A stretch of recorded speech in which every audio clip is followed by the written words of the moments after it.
Hello, you're very welcome along to another episode of the Tackling Sport podcast. And it's Daniel here, joined alongside me, as always, by my brother Sean. How's it going? And we're apologies for being a little bit late to get the podcast out with the bank holiday and work commitments, etc. But Sean, we've got the Masters here. We're going to do a preview here on the show.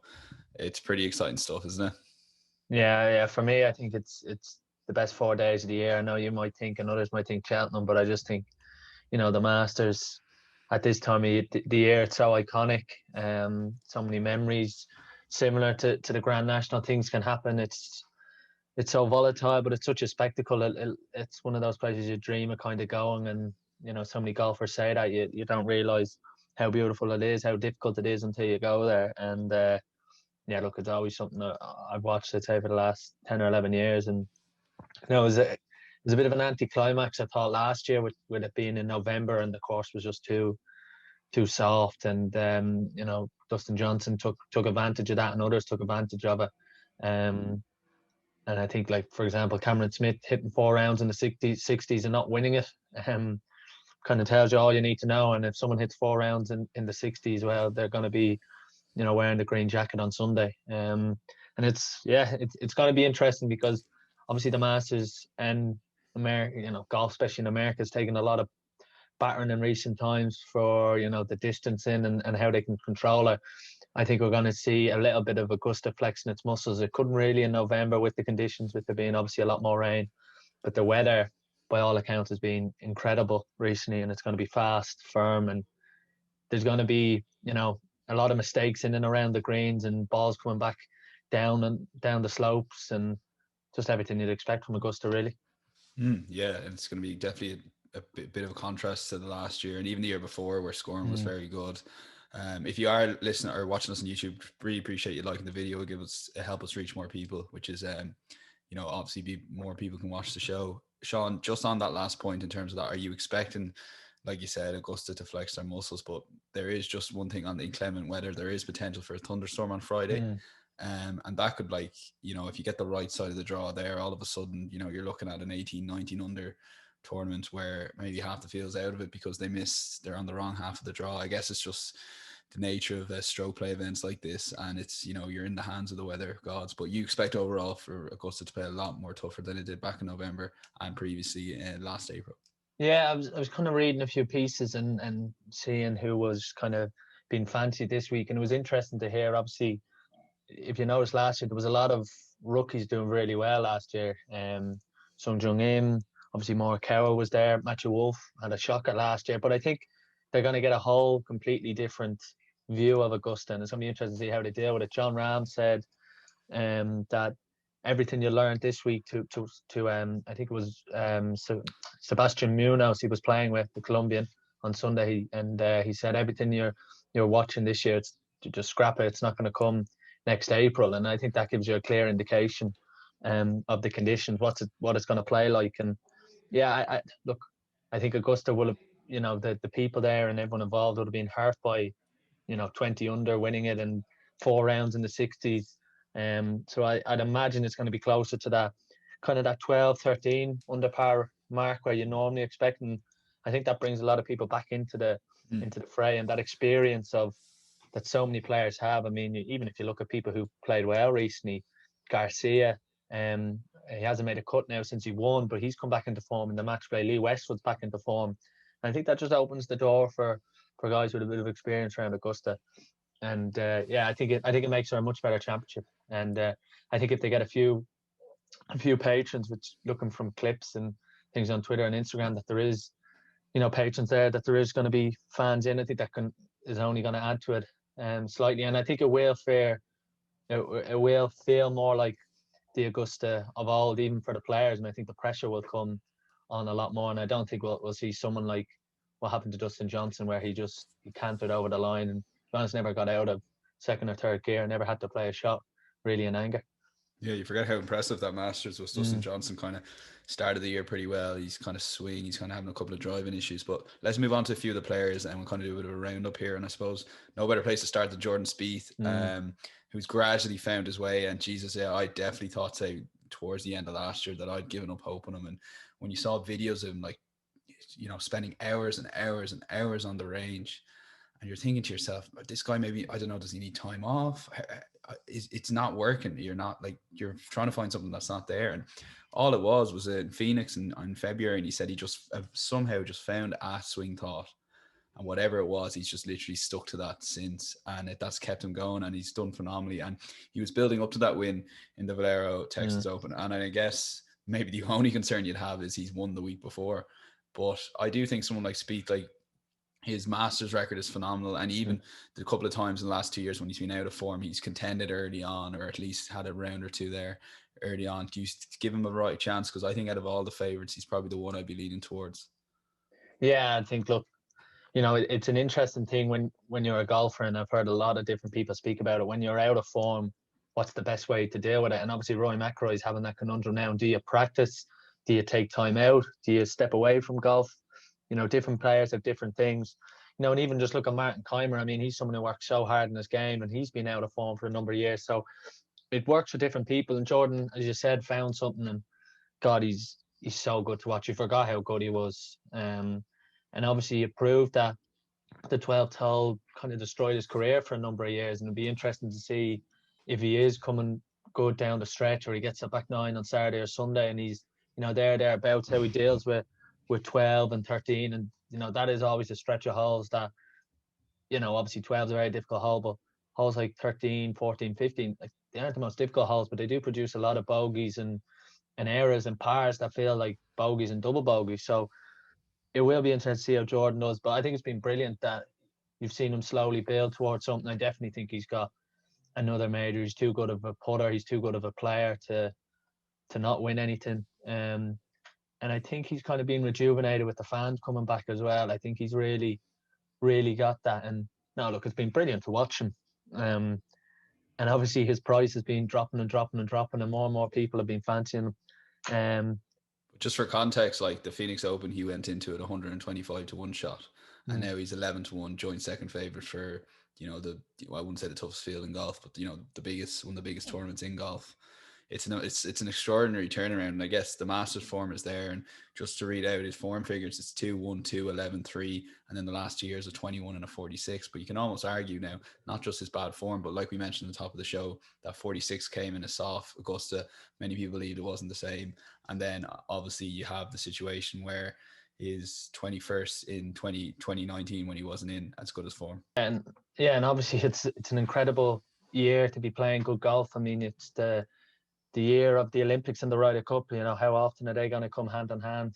And everything about this year, I mean, it's going to be very interesting to see how if he continues this form. I mean, I think Augusta, like, if he misses the cut at Augusta, I think that could really knock him back. So I'm just hoping for a really solid week from Spieth. I'm not sure if he'll win it. I think it's very difficult to win back-to-back regular tour events, but even more so to win the Texas Open, which is meaningful to him because it's where he's from, and then to win at Augusta. But I think Augusta you can become a different person in Augusta, and going to the Champions Dinner. I mean, you always look at those footage of some of the golfers that have won it, and they mightn't necessarily have had the best career, but they are remembered, and have some of the greatest days of their life at Augusta, and they just turn into something different. So, I'm hoping for a solid week from Spieth. I think it'll be close. I think you'll see his name, you'll see him play, but I'm not sure if he'll get over the line. It'll be an unbelievable story. To be honest, I'm kind of hoping that he has a good week, because I think if he doesn't play well, I think that could actually knock him back.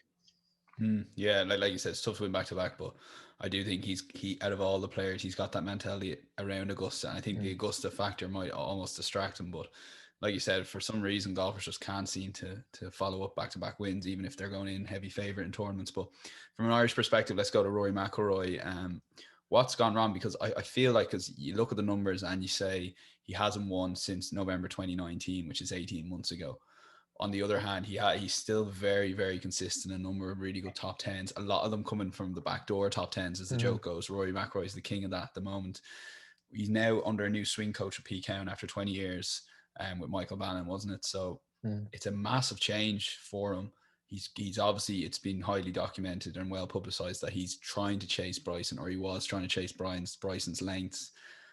what do you make of what's gone on with Rory the last few months? Because it almost feels that before lockdown, he was actually playing the best golf. He didn't quite get a win at the start of 2020. And since the Players' Championship was cancelled, he just hasn't been able to get that winning feeling or get himself in contention enough.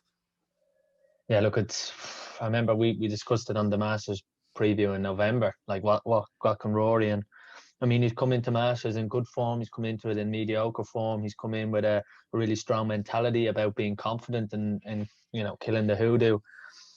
To be honest, I think if I was ever to fancy Rory for the Masters, I think it's this week. I think just with everything that's happened with Pete Cowen coming in, I mean, Pete Cowen's players have a decent old record. Of course, Danny Willett won it in 2016, or 2017, was it 2017? 2016, I think. 2016, and it was the Ryder Cup year, yeah. And he, so I think that is going to help him if anything. I think it's hard to know what Rory. I mean, he hasn't played well.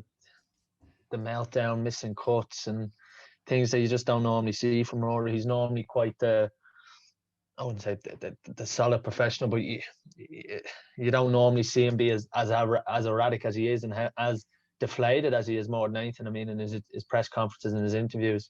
I mean, that's always been Rory's strength and Achilles' heel, how open he is in the press, how open he, portrays himself. He obviously has shown his insecurities at times, and which is refreshing, obviously, to hear a sportsman be so open. But ultimately, sometimes when it's coming down the stretch, as Malachy Clerkin uses that strong word, choking, it's almost like that honesty is probably backfiring on him, like you said, when down the stretch.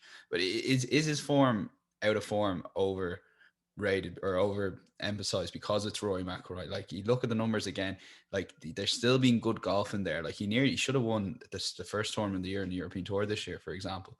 So his game is there at times, but it's just sometimes, I guess, it's Rory McIlroy and it's always going to be overemphasized. And obviously the miscut at the Players' Championship was shocking golf. Like, yeah, and I don't really worry about Rory's form because I've said it for ages. I think if every golfer played to the best of their ability, I think Rory McIlroy would win. And I think the only players who could match him at the moment are probably Thomas, Dustin Johnson, and probably Spieth on the form you've seen in the past, I think, and Brooks, obviously, with his major wins. Jon Rahm?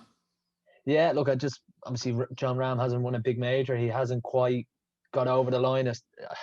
He could be someone that just goes his career without winning. I mean, there's so many good golfers that people don't always win majors. Ricky Fowler hasn't won a major. Lee Westwood hasn't won a Monty hasn't won a major, and it's a funny game like that, John. So he'll be looking for a first win.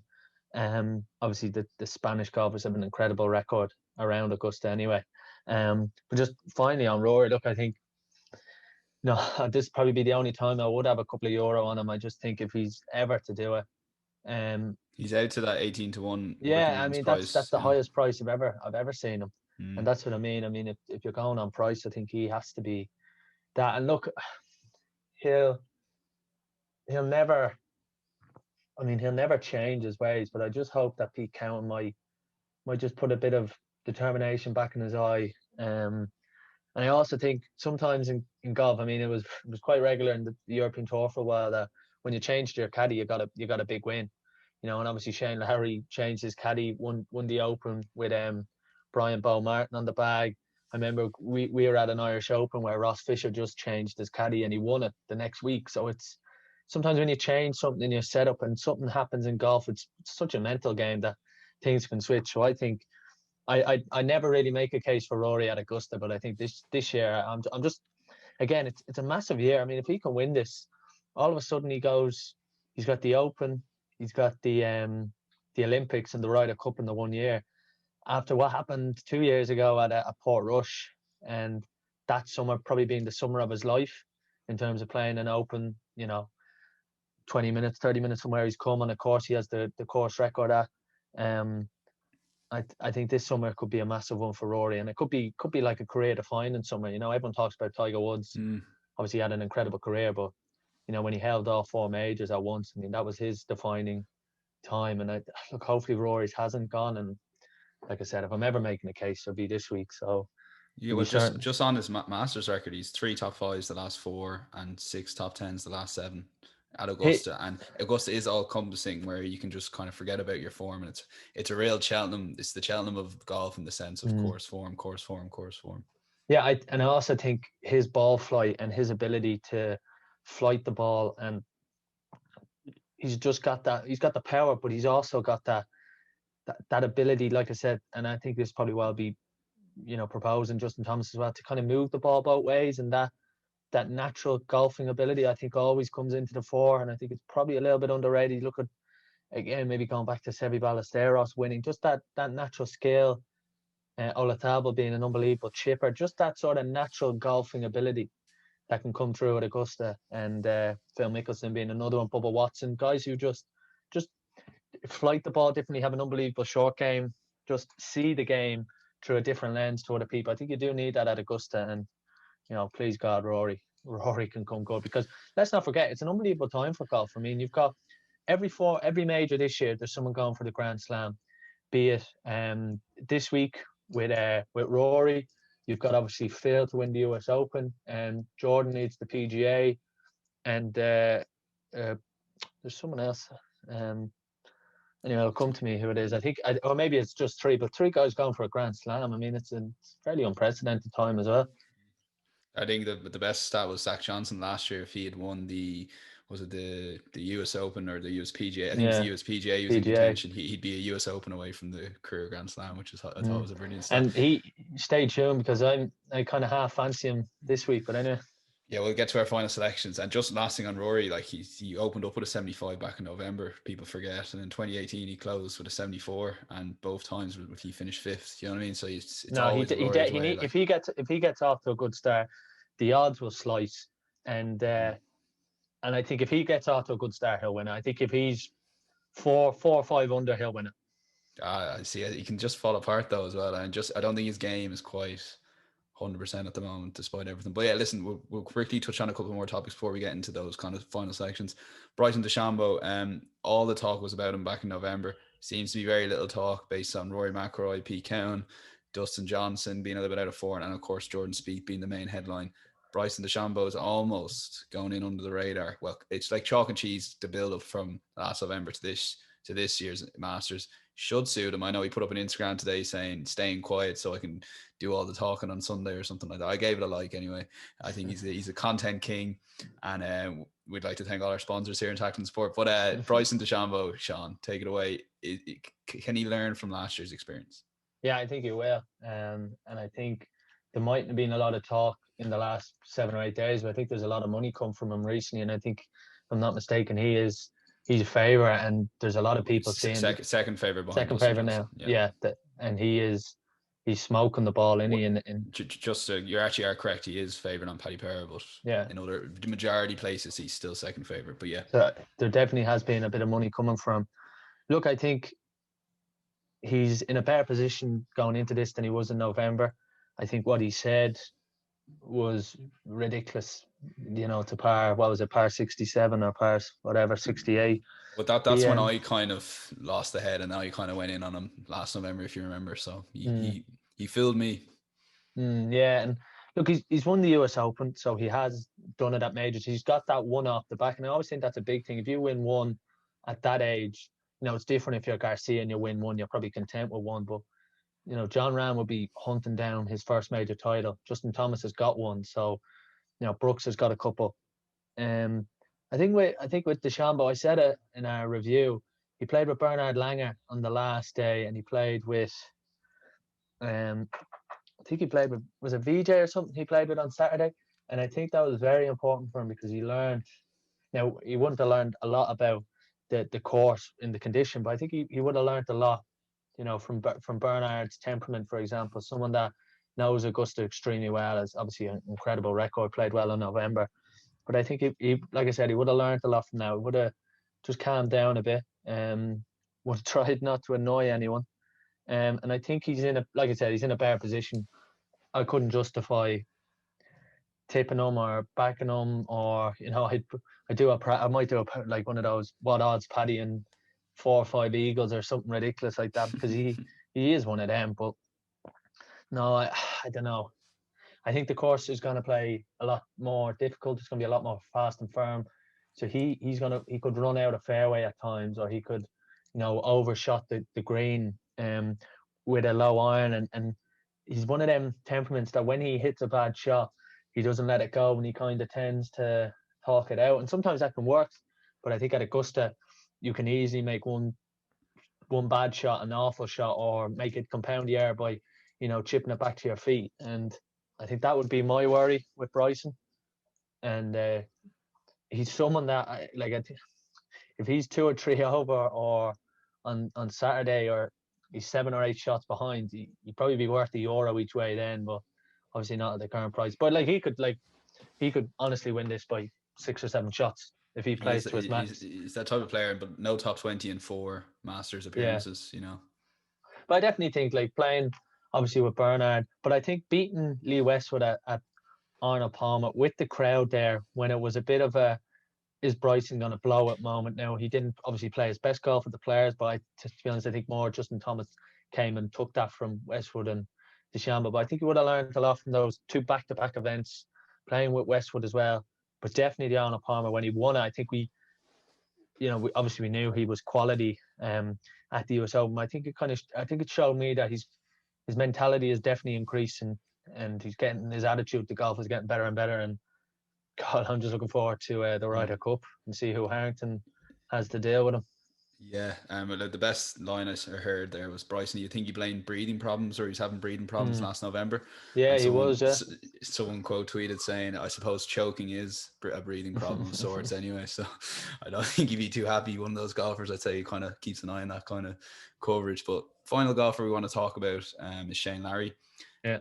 What are your thoughts on him coming in? And Shane's always, he won the Open, which was phenomenal. Like, he's probably maybe one of those players that might end up with just one major, but it's hard to know. Like, he does have the talent.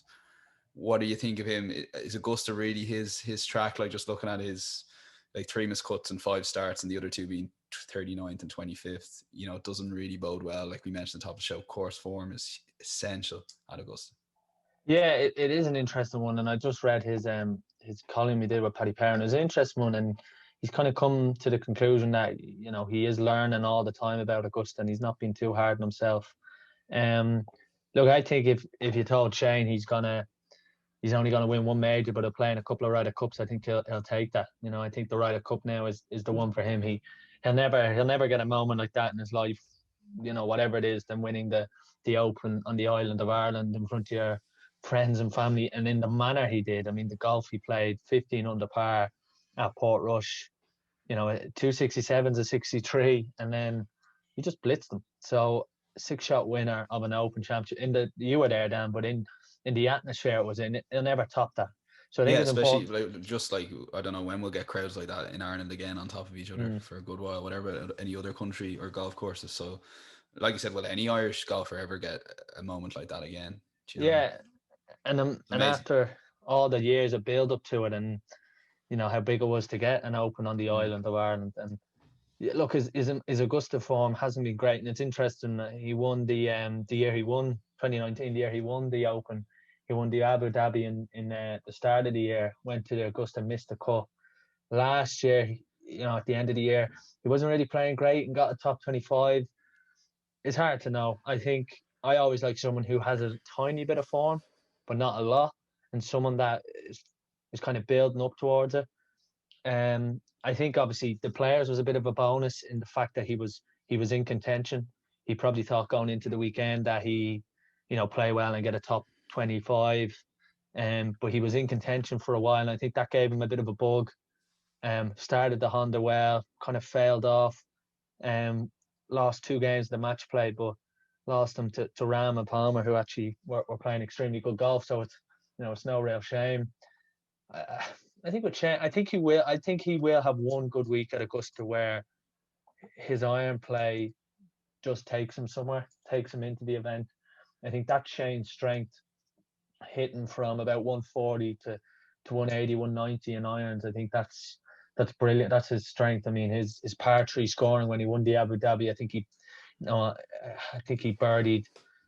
I think he was like 9 or 10 under for the par 3s for the week, which is kind of obscene. His birdieing on the par 3s at the Abu Dhabi was incredible. Similarly at Portrush, he talked in his blog there about the par 5 scoring. It's something he hasn't got right at Augusta. Like I said, the par 5s at Augusta are very much birdie. You stand on the tee and you probably want a birdie, but they can easily turn into bogeys and double bogeys. Amount of people who get that tee shot wrong at 8, for example, and leave themselves, too far back, and then no option really to make birdie. 13, obviously difficult enough tee shot, but hitting into a small target with water, and 15, very much a risk and reward. So it's something that Shane will have to deal with and try and get right if he is to compete. I do think he will have a big week in his career there. Is it this week? I'd be similar enough to Rory. I'd be saying, if I'd be as confident as I have been with Shane at Augusta for a while, because obviously he hasn't had a good record. But I like, I was reading his blog and he seems to be in a good mental state. And I think that's important for Shane, that he found something at the players. Now, he wasn't competing in the last 3 or 4 holes, but he got a shot of it on the back 9 on Sunday, and he made a couple of birdies and, a couple of poor tee shots coming in. But I think that gave him something. And I think for someone like Shane, it's probably similar with Rory, they know they're good enough golfers. They don't need to change much. They just need to find something similar to Jordan. How you go about finding that's obviously a big thing. So look, I think Shane knows himself. This is a massive year for him as well. Again, he probably won't get better than 2019, but he's going to be defending the Open this year with everything going well. He's going to be playing in the Olympics, everything going well. And if he has a good year, he'll be playing in the Ryder Cup. So I don't think it gets bigger than him for this. So it'd be nice for him to start off with a top 15, top 10. Again, I think it'd be really disappointing if he does break the cut or miss the cut. And I think people will just say, well, look, he's not a Augusta player. But I think he has the natural game, that ability with his short game. But I think the way he moves the ball, I think if he drives it well, if he drives it well and keeps himself in play, I think he can go low. But I just think there'll be 5 or 6 golfers better than him. But yeah, look, I'm hoping for Shane. I can see you doing the same preview in 10 years' time, trying to justify Shane Lowry as well. But it's one of them. Yeah, no, but he is one. Like, this is like I said, the biggest year of his life. Those 3 events. Defending the Open, the Olympics, and the Ryder Cup. But he has to play well to get to them. Do you know what I mean? He'll qualify for some, but he has to play well to remember the year fondly. And I don't think he'll be pushing for anything this week at Augusta. I think he'll let everything kind of come naturally. And yeah, look, if he makes the cut, I think he'll have a good weekend and just get a top 20. If he can put it this way, if he improves on his best, which is last year top 25, I think that'll be a good week for Shane, considering his record at Augusta. Yeah, absolutely. Well, listen, we're basically at the final picks and selections, and I'll say we'll nail ourselves down to maybe 3. I was thinking, Sean. If you want to go first, go for it. Give us your 3 maybe, and just a little bit background into why you're picking them. Well, who I think is going to win. I think it's going to be Justin Thomas. I know we've kind of said you don't want someone winning too much, but I think the way he won was so important for him, considering the year he's had. He had that incident in Hawaii where, forget about that. You nearly forget about it. He lost a few sponsors, obviously deeply regrets it. Then his grandfather passed away during the Phoenix Open, and he was kind of half in with a shout, and he just, over the weekend, things got too much for him, took a few weeks off. And I think the Players was a really, really big week because he came from the back. I think there's no better way to win an event like that, especially when you're out of form, where you blitz everyone over the weekend. And, I put a couple of euro on him at 40-1 in play, and I was cheering at home. So I watched a lot of him that weekend, and he just played so well. He gave himself so many looks at birdie, and I think if he does that at Augusta, he won't make too many mistakes. He's someone who doesn't tend to 3-putt. Over the weekend, I don't think he had a 3-putt. And I think if he hits fairways and greens at Augusta, he'll be right there. So he'd probably be my nap. Are you slightly concerned about his Augusta record? Yeah, there is a bit of that. Just to read out to listeners, so 39th, 22nd, 17th, 12th, and November's Masters, he finished 4th. But again, like we talked about, it could And it's not guaranteed now with the thunderstorm coming on Friday. It could be set up as a different golf course. Yeah, no, I don't necessarily think for Justin it will worry that much, mainly because of the confidence he has and the year he's had behind him. I think that gives him that little bit of edge. I think if you're looking at someone like Xander Schauffele playing, you think, yeah, he's got brilliant course form. Yeah, that gives him a right chance. I think what gives Justin a chance is his short game, his ability to move the ball, the year he's had. Obviously, then what happened with Tiger, he's extremely close to Tiger. His short game's phenomenal. But that's that at the Players where there was very few three putts from him. I think if he does that at Augusta, he'll be thereabouts. So I think he'll win it. So that's what Justin Thomas said about yeah, the 12th one. Yeah, we'll go 1-on-1. Yeah, my nap would be Jordan Spieth. As the reasons kind of outlined at the start, like his Masters record, his first 3 Masters finished second, first, second. Then he followed it with 11th and then a third. And obviously the last couple of years he struggled. But there was a 21st and a 46th. But again, not the worst thing in the world to be completely not out of contention. But with those couple of last Masters being a lot more low scoring than we expect this one, I really think he'll feature. And to be honest with you, like his form this year, like as I mentioned, 125-1 he was going into the Phoenix Open to win the Phoenix Open back in February, and he looked set to drop outside the world's top 100. And since then, he's just been in absolutely sensational form. And it was almost probably the biggest win of his career because he was trending in that direction as well. It wasn't like if he had won maybe 3 or 4 weeks previously, people could possibly put it down to, he had a good week. And he never seemed to quite get there. It was just almost like it was a slow build up. And I felt watching it going, he has to close this out. Like, and it would be so typical if someone like Charlie Hoffman, who hasn't won in a few years himself, had beaten him. And he was playing for his Masters place, which I was kind of hoping. So all you mug round one punters will have to find someone else for your round one bets. Fred Couples. Yeah, Fred Couples maybe. But yeah, Jordan Spieth for me, I just think he's primed for it. And the one concern is that, he's won last week and the high of that, but I think Augusta is all encompassing, and I think the way he spoke after the Valero Texas Open, the way he spoke in his Monday press conference, he just seems so relaxed, and he's got that swing thought that he's just going to stick with. So simple, talk through every shot, and something you mentioned as well, that the return of fans definitely I think has been a plus for Jordan. So for me, at about I think it's the 11 or 12-1 mark. At the 11-1 mark, I think Jordan Spieth is my selection and my tip to win the Masters. So yeah, Sean, a couple of outside selections for you then. Yeah, like there's a lot of value there. I was kind of looking at Jason Day. I think at a bit bigger value at 70-1. Now it's gonna probably interest a few people. I'm gonna go with Matt Kuchar. Just started to recently show a little bit of form, but it's more his record at Augusta, but also his affection to the area. He went to college in Georgia, where Augusta is. His record at Augusta is phenomenal. He's played there a lot of times. Tied 2012, tied third. 2013, tied 8. 2014, tied 5th.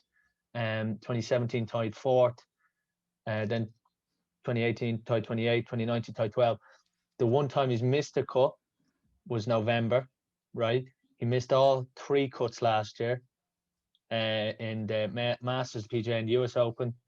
Now you can put that down to a lot of things, poor form.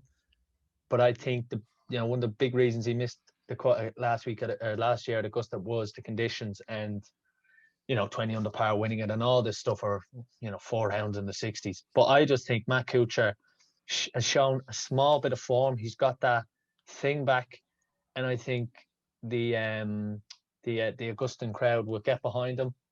I think Charles Howell III is a local, but he is close to local. And obviously 3rd in the match play and 12th last week at the Texas Open. So definitely 70-1. He'd be mine. 90-1 in places, so might as well take the best price there. So but that's sometimes you just need you want to be trending the right direction. So you're a big believer, and you don't want too much form. You want just a tiny hint of form almost. So you're under the radar, if that makes sense. Under the radar, not under pressure. Matt Kuchar is not playing for anything. He's probably in the most content stage of his life, but he's gone back to a place he knows really well, Georgia. Bit of good form, but also he backed it up last week with a tie 12. I think that just shows his game's in a good place. And 70-1, you're betting on someone who's got a lot of experience, and that'd be my second selection. Interesting. For me, now again, like you've gone through the field, you can kind of make selections for a lot, but I've actually gone for a player who hasn't played in the last two Masters, and that's Daniel Berger. Now, Yeah, he first ever Masters in 2016. He finished 10th the year Danny Willett won it. Subsequently, he was 27th, 32nd.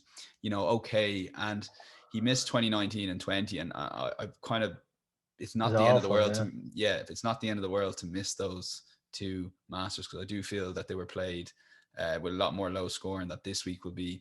And look what he obviously won the AT&T Pebble Beach Pro-Am, and since then he followed that up with a tied ninth of the Players, and then an okay week in the match play. So I think he's kind of, I know he's won at the start of the year, but he's almost sneaking in under the radar again. There's not much pressure. He's a top 15 golfer. He's 15th in the world at the moment.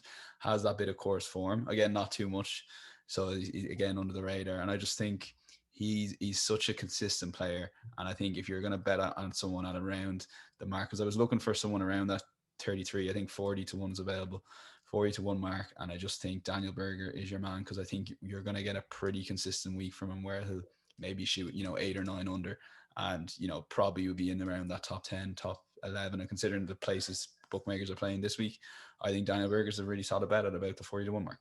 and it was very unlucky not to qualify for the Masters last year, considering he was 13th in the world, and with the way it fell, obviously they had everything done. So yeah, no, I saw that. I just think maybe he's a little bit short, but he's definitely got the game. Someone who will be looking to play in the Ryder Cup as well, and I think big weeks like this do you favors. No harm. He's a big week player, I think, as well. Yeah, he always brings it. But yeah, your final selection, I suppose. Yeah, look, Are we going for a home run here, or what are we doing? I've been trying to make a few cases. I mean, I looked at the odds there. Justin Rose is 70 to 1 now. His best finish this year, I think, is the Masters, where he was tied 20th or 30th. Or I think he had a better one near the start of the year. Should have stuck with the new clubs. Yeah, look, he was world number one a couple of years ago. It's an incredible fall from grace, but I don't know if it's any harm putting a euro or two on him. Victor Perez, who we back last year, 250 to 1. He's into 100 to 1. Great week. I thought he might be your pick. No, he won't be. I just think he's probably a little bit short, 100. But he had a great week at the match play, and no harm if he gets his putting right. Someone with a very experienced caddy there. But I'm going someone who we mentioned at the start of the show, and look, it's hard to argue with someone who's won 2 major titles. Obviously has won at Augusta, a Ryder Cup veteran, someone with so much experience. But I also think with the course firming up, you do need that kind of experience. And I'm going with Zach Johnson, former champion golfer of the year and former Augusta winner. Has shown a little bit of form recently. I watched him at the Honda Classic and thought he was very, very good. He played with Shane and Phil the first 2 days and just kind of edged into tied 8th. He was 8th at the US Open at a very difficult course at Winged Foot. Everyone kind of forgets all that now because of Bryson's win. But I just think he's 3 top 10s this year. I don't think he's any harm at 150 to 1. And 225 to 1, best price. There you go, best price guaranteed. But like his record at Augusta is, everyone remembers him for the way he won it. Laying up to every par 5. But he has that, he just has that ability, I think, to just pull it out the bag. Now, his record recently at Augusta obviously hasn't been great. His best finishes, I think, tied 9th since he last won. So I don't know. If you're getting 200 to 1 for someone who's won 2 major championships and has won at Augusta, I think he's no harm putting a euro on it. And I think the only other person who I think would probably be maybe Jason Day. But God, I mean, you're backing Jason Day, you could be backing anything. And so I'm gonna go with Kuchar, Johnson, and Justin Thomas, the 3 Americans. Very good. 225 to 1 shot. Yeah, geez. Interesting, Zach Johnson. But like you said, he's got a small bit of form, I guess, coming into the event. I'm 2 in hand with my final selection. Go on, give us your who you're thinking. Yeah, I was thinking possibly Phil Mickelson. Damn. And the problem was I heard someone, I won't be putting him up, but someone, I think it's Steve Palmer on the Racing Post made a case for him. And, the way he spoke about, you know, the last couple of years, you can write them off. Phil, this is back to where he goes again. Second shots, angles. It's all about angles. I think Phil was talking about angles in his press conference. Yeah, I think Phil's going to be the Fred Couples in 12 years, 15 years, where everyone's putting him on Euro each way, first round leader. But I know. no, I Yeah. like he played all right that day, the couple of days in the Honda with Zach and Shane. Like he showed a couple of good moments, you know, the typical Phil, a couple of chip ins and big putts. But yeah, look, if he keeps the big scores off, because I think in the end one of his that's rounds the with a key, 10, and that was only a couple of weeks ago. That was so last like, week, yeah. No, last week, sorry. Yeah. So he's 115th in the world. Like, you know, the tied 35th in the players, tied 25th. You can make a small bit of an argument. But yeah, I'm going to play it not safe, but relatively safe compared to you. I'm going to go for a golfer who I know he's kind of short enough considering.